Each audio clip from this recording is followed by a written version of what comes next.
final will go And his way. Wenbo's vanilla and Jerry is orange, if I'm... Yes. Okay. And then I'm guessing Wenbo will want to go to to Yoshi's story. It's, you know, classic old school Fox player things.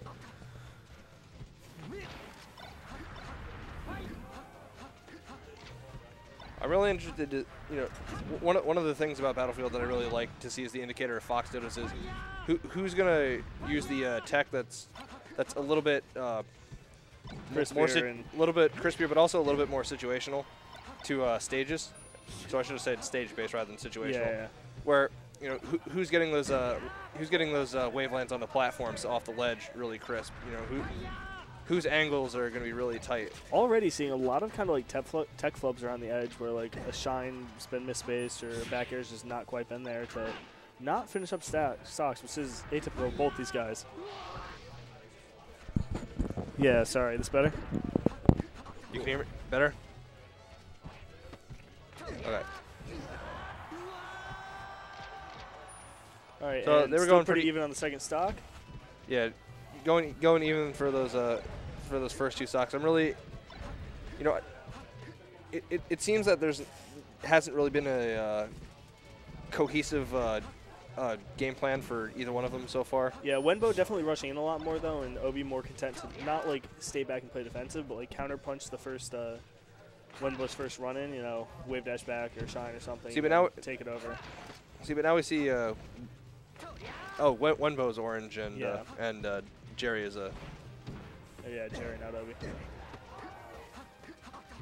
So we've seen Jerry going for that's a bad tech flub, but we've seen Jerry going for a lot more grabs than we've seen out of Wenbo, and so that to me is indicative that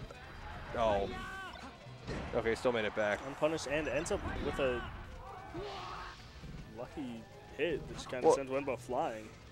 Well, you know, somebody goes for one type of edge guard, you mess up, and then where they were that was safe before turns out to not be safe, and you turn it around on them. Yeah, but Wenbo should have been able to punish off the up B flub. Jerry only had one place he could go. But anyway, getting back into the match where we are now.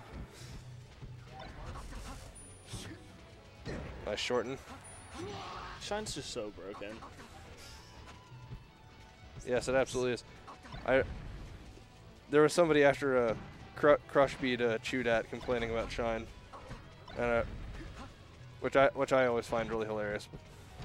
I couldn't tell if they were trolling or not, but back to the match. So, you know, we got Wenbo's got a bit of a lead here. And, you know, Wenbo, once he got this lead, a bit more content to sit back, tack on some damage. Not really like lasering, but, you know, going high top platform so he can come down with aerials. He's had a much more conservative play style. A lot of trades, just kind of rack up that percentage, get Jerry out of crouch cancel. And, of course, when you're ahead, you know, trading is very, very good, which is why, especially in floaty matchups, you see the person who gets ahead trading a lot. Battlefielded a little bit. Probably could have got that bottom hitbox if it was on the other stage.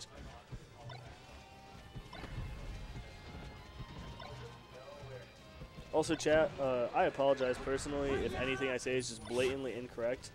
I play Shigen. This matchup is a foreign language. Well, the Fox Dittos also have a high enough pace of moves where it's a little bit more difficult to like pick out exactly what's happening. Whereas in floaty Ditto or Fox versus Marth, it's easier to say the exact things that are happening just because there's less inputs. Misledged by Wenbo, ends it up. That's why in Fox Dittos you don't always just want to go for those trades. Everything's so volatile, you can just turn over. And appears, like I said, Wenbo's going to go for Yoshi's story, likes that smaller stage, the more classic Fox stage. I know, I think I heard that Jerry for a while actually disliked the stage so much he would ban it against everybody, pretty much regardless of the matchup. So definitely something he's more comfortable with now, but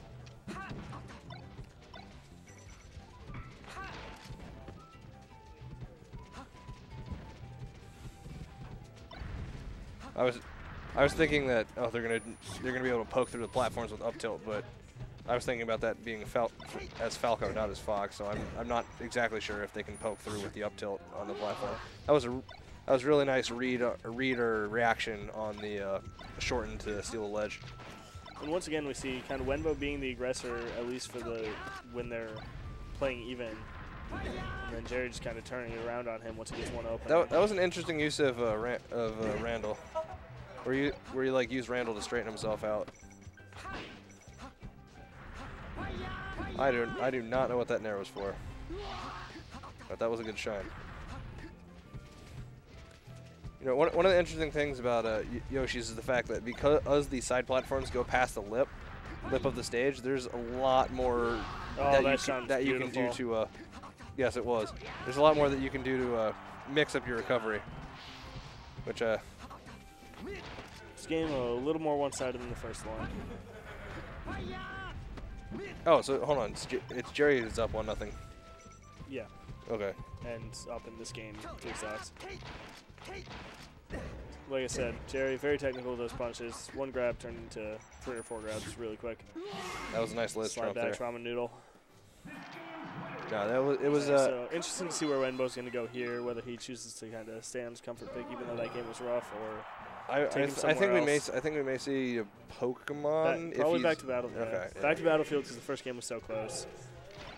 Felt like you could do it again there. I think we're less likely to see Pokemon or FD on Wenbo's choice because those up throw combos lead into up smash in the Fox Ditto, and that you don't want those low ceilings and flat stages where Jerry's just going to be able to play his punch game much more easily than if you have the platforms to break it up. Shines back and forth. 3 in a row. 4. Up throw shine.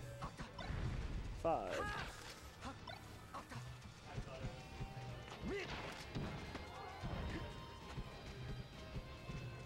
I'm not. So when there was the forward tilt. Good DI. Sorry, go ahead.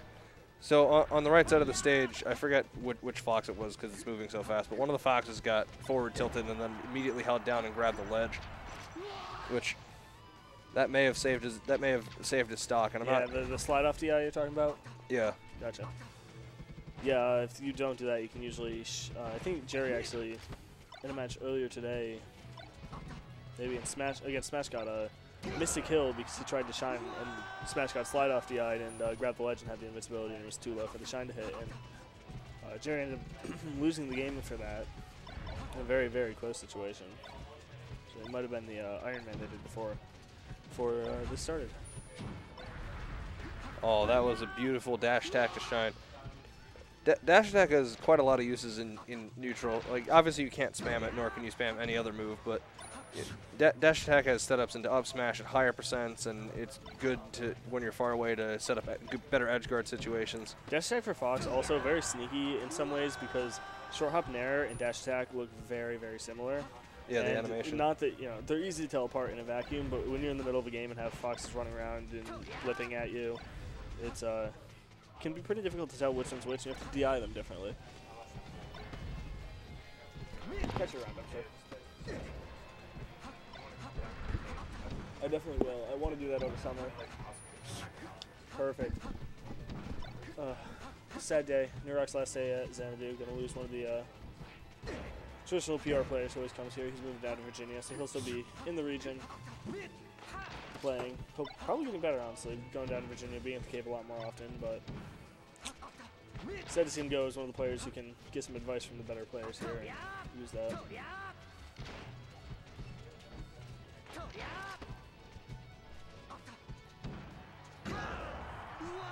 There's that dash attack up smash I was talking about earlier.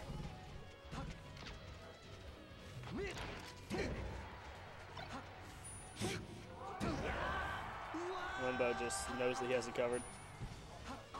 Up smash is a wonderful move when you're the one using it. There's not even that many recovery frames on it, too. Yeah, it's got pretty low. I mean, it's better than the up B, which has none, depending how you land it. But or you can go into Sakurai combos. If I could nerf anything about the space handles, it would just be up B. Like, I just want landing lag. I want to be able to punish them. No, I should be allowed to do whatever I want. Not allowed to do anything. Just and that, chase. 30 and a fist bump for Jerry. Now we're going to see him against Smash God. who he lost to 3-1 in winners finals, if I'm remembering correctly. Yeah, 3-1, and lost to him last stock in the Ironman. So. Yeah, that was really exciting Ironman. Most of the venue was around there. Right, that was right as the tournament was starting. I think Jerry's tied for best Ironman against Smash God in MDVA so far. I think he's beat 2. I think Lod was also last stock. Junebug was 3 stock. That was $50 a piece.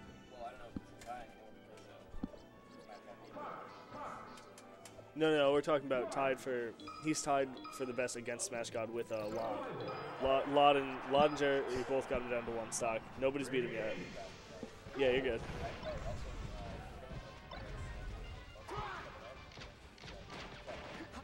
All right, sounds good.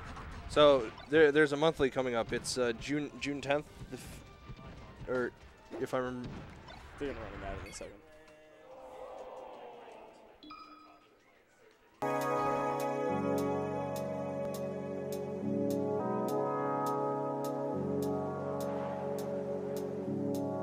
Oh, what? He tried to like arrest him with his dad. And that's the punish.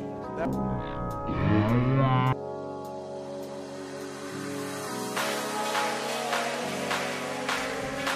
rest? Is that it? Oh, and he gets the rest for the reset. The up tilt rest killing at 47. Wow-wee. That was...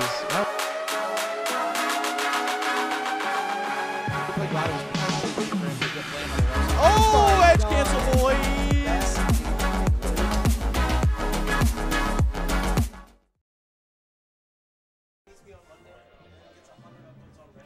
All right, so that was the ad for the June monthly. Everyone should come out, play some Melee. June 25th. June 25th. Check it out on SmashDG. It's SmashDG/Xanadu monthly, if I'm remembering the link correctly. Isn't June 25th a Sunday? Do we have a Sunday monthly? Anyway, and I saw that the winner and a random participant gets these awesome HyperX headphones, which I've been told are quite comfortable, very quality despite being under $50. All right, we have Arcane Bet, which does pre and live odds for esports. Go on Arcane Bet, make some bets, earn some money, lose some money. Gambling's fun. Make sure you're old enough. Support our local artists, Super Turtle and HGK. KTH. I KT can't read. PGKTH. They do a lot of work for Xanadu, do all of these designs we have up here now for the graphics.